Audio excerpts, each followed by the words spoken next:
So meaning, pwede pa rin ako makatanggap ng separation pay kapag nag-resign ako? If, okay, sa inyong kumpanya may union and nakalagay sa Collective Bargaining Agreement o CBA sa pagitan ng mga empleyado at ni employer na kapag magre-resign ng isang empleyado, halimbawa 5 years in service siya at nag-resign siya, meron siyang makukuhang ganitong amount. Kapag ito ang nakalagay sa inyong CBA, yes, pwede kang makakuha ng separation pay kapag ikaw ay nag-resign.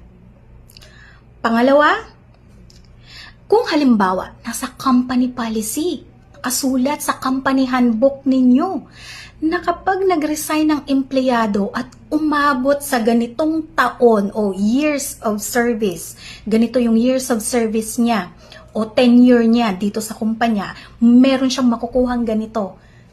Pwede, okay? Applicable yon yung separation pay kapag nag-resign ka.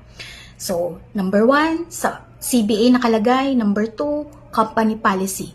Ngayon, paano naman kung walang union sa kumpanya ninyo? Tapos wala naman nakalagay sa handbook namin.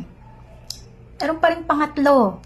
Ito, kapag company practice, okay, matagal nang ginagawa ng kumpanya, tradisyon na ng kumpanya, na kapag may nag-resign na empleyado at matagal na yung serbisyo nito sa kumpanya, yung ibang kumpanya, ang tawag nila dito is, meron silang pabaon sa mga resigning employees nila o sa mga outgoing employees nila.